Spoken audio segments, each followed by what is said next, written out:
Hey, Craig, let's get into some coffee talk. Hey, I love it. I love doing some coffee talk. Well, talk about what? Dogs, daughters, whatever. It's coffee talk. Coffee talk. Oh, Mr. Craig. It's a coffee talk. What are we going to talk It's a about? coffee talk. Dogs. Your little crying emoji you just put on there. You're a little hangry right now, A little hangry. Craig. A little hangry. Craig, I wanted to talk to you a little bit about leadership. What do you think about that? It's a subject I love to talk about. It's a good one. It's a good one. And I actually agent, and I used to be like this. I used to be the agent that when somebody came in, this is kind of what I think a lot of people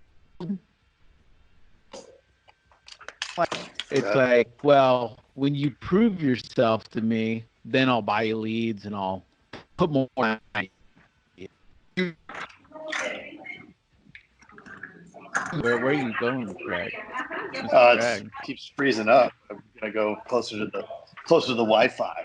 We have to get our Wi-Fi changed up around here. Oh, we got to do that sometimes. I'm sitting on the floor in the kitchen of my office. I don't Coming even know to where you I live. was. Oh yeah. The Yeah. prove yourself to me concept. And I feel like a lot of agents have that mentality, like prove yourself to me. They do. But I don't know if that's great leadership. Aren't you supposed to lead by example? Yeah. Well, that's the saying. I mean, I came into it with that mindset too, and I've since changed that. Right. I always say the Darth Vader of leadership, right? It doesn't work. Yeah. I came in coming from Merrill Lynch, by hand, all day long, whatever, 500 dials, grinding. It's just, whether it's a different world now or it's just 2020, regardless, it doesn't work, and I know that I grinded, but it was a struggle. It's like it could have been so much better if there was actually a leader when when I was younger and going through that grind. Like it was just like figure it out, right? And hardly there was internet, so there was stuff to read, and boards and that kind of thing. But it was like you have to figure it out, and a lot of people don't. Well, how did that make you figure it feel? out. Pretty alone on an island, Mr. Jason. It doesn't feel good to figure it out, right? No. It's like that dad syndrome that some people get, where it's like, oh, I had to truck through the snow, so you got to be a man and deal with this. It's like, yeah, but it's like, dude, did you like doing that? Well, no. Well, then why the heck would you make your kid do that? Like, what do you like? I don't know. It's the rite of passage or something, right? Yeah, I don't like that mentality. I'm not a very dude like that. Like I don't have that in me. I always question stuff, and I just don't understand why people have that kind of mentality. I don't think if you look at it this way, I want the best result, right? Well, then get the best result out of your people. Don't set them up for like a failure type thing. Because like, let's say half the people don't work out with your prove yourself concept. Dude, how much did you just spend hiring that person, having them figure it out, and then they're gone? Not to mention the morale in the office and everything else that goes along with that. That's not a culture that I would want to be a part of. Right. Well, the audio's off. You there? I am here, Mr. Craig. I'm waiting for your words of wisdom. Like Grant Botma said, right? We've had him on the show, and his whole thing is about culture. I mean, he gives out, and I was up in the middle of the night thinking, because you're always thinking, right, about this stuff, and I was thinking about how he gives unlimited vacation, and I thought it has to work. Otherwise, he wouldn't give unlimited vacation, right? Otherwise, so here's what can happen. Here's the outcome of that, right? Everybody never comes in and they say, I have unlimited vacation, right? But if they did that, then clearly you can't have them here. So I think that it's almost this reverse psychology, right? Here, you can take off as much as you want, but they're going to feel bad if they do. And so in the same way, if you bring it, like it doesn't mean lead by example, doesn't mean you're out there writing policies, but it at least means, well, maybe you are when you're at the beginning of the whole thing, but it at least means you're coming in, you're helping to train, you're supporting them, right? You're giving them support from the leadership potential. And hey, maybe it's not you. Maybe now you've grown enough where you can hire somebody that can do that. But you have to provide the tools, right? You can't say, go be a carpenter, but use your hands the whole time and put all this stuff together over here because I had to, right? Okay, great. What did you teach, right? And to your point, and the cost, like my team that I have now, since I've really gone into the Jason framework or mindset of not making them, the non-Darth Vader approach, I haven't had turnover. Like they're here, right? They're all here. It's on them. I provide training. I provide the resources. They get hundreds of leads a day. They have telemarketers. Like you couldn't get they have the highest base in Tucson. Like you couldn't get a better. Here you go, right? And we're going to teach you everything. Than what they have. So they'd be crazy if they want to be in this business to go anywhere else.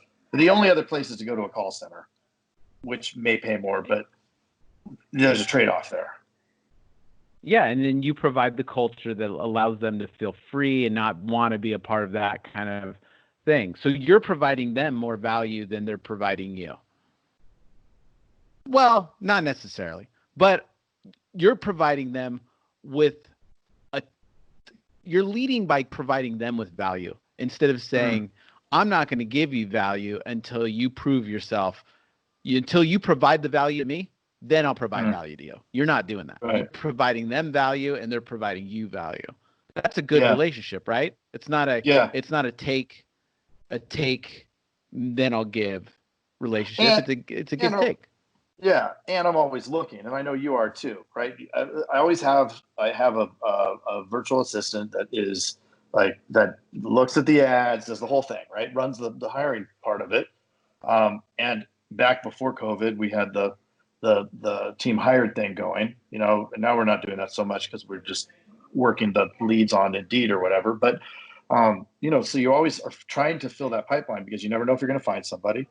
And I haven't had somebody new come on in a while just because nobody good has come along, right? And nobody's made it for 3-4 interviews. So the other part is not getting in that cycle of, okay, you're Darth Vader, they don't like it, they leave, now I gotta scramble to find somebody, they suck because I made concessions, right? It's like, okay, we got the right team, we got the right culture, we're not bringing in somebody that's gonna rock the boat, and if we do, then it's on me. So we go super slow now. Super slow. I've had somebody go through 4 and then say, yeah, it's not 100% on it, and I'm not going to do it unless it's 100%. And everybody votes. And if one person says no, then it's, well. Wow.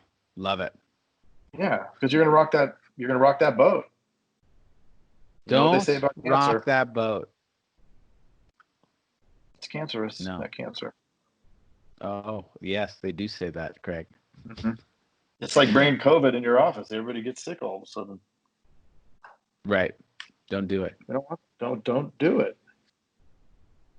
So leadership begins with you. And it begins with that first impression you make on your staff and everything else. It's kind of hard to flip an opinion back, right? Kind of like on a sale. It's kind of hard to recoup once you lost the trust or the whatever. Well, anyway, it's been a long day, Mr. Craig. Let's go with that. Oh, really? Yeah, do it. One more thing. Drop it like it's hot. The leadership it like you said, it all comes down to the leader, him or herself.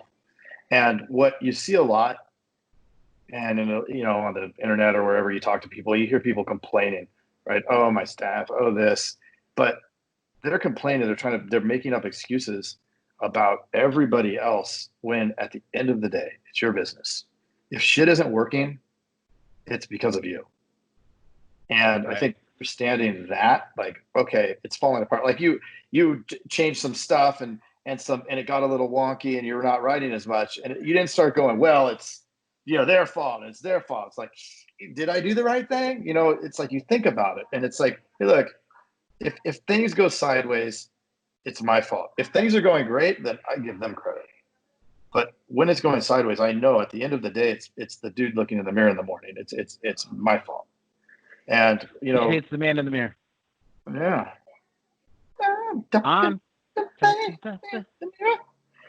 And yeah. It's critical to be able to put the ego to the side. Kill the ego. The ego has no place in this freaking place. It doesn't do anything. Oh, I'm the best. Oh, my decision is final and right. It's like, why? Why? Ego is a virus. Yeah, it is. And it's like everybody wants to be right, but it doesn't matter if you're right. It matters if you're effective. It matters if you put the right things in place. It matters if you take responsibility. There's so many things happening in the real world right now. Is it this? Is it this? Who knows? Well, ultimately, you got to look at the outcome. What is your outcome? What are you trying to do? Like the people call, the clients call, they complain about something. And it's like, you don't need to get in this pissing match about the how. Just say, look, what do you want? What's your outcome? What did you expect? What are your expectations? We'll solve for that. I'm going to sit here, this happened. Then, you know what? What is your expectation of what should happen? And then let's work backwards. Rant over. I love it. Love it. Truth. But are you looking at the man in the mirror? We got to drop that song. I'm going to listen to that after this. I'm in the mirror. I'm asking him. I'm asking him to change his ways, Mr. Craig. Oh, yeah. We lost a good one. We lost Michael. Lost a good one. We did. Oh, maybe not. Maybe it's a bad one. Who knows? I don't know. He did go to his house. Right. I literally don't know, and this is a true story. I'm at this crossroads in my life where I don't know what's true and what's not anymore. No. I could see something happen on the street and still be unsure if it actually happened. Yes. I mean, is this just are we just in a dream? I don't know. If we are the best insurance podcast in that dream. So thank you for listening. You, the listener. And that will be a coffee talk. Hey, you've got to check out the Insurance Dude's Inner Circle coming soon, where you get extended interviews as well as live coffee talks in our private Facebook group. Join the mailing list today at theinsurancedudespodcast.com. Hey, thanks for checking out The Insurance Dudes. Hey, please subscribe. We got some really great stuff coming out.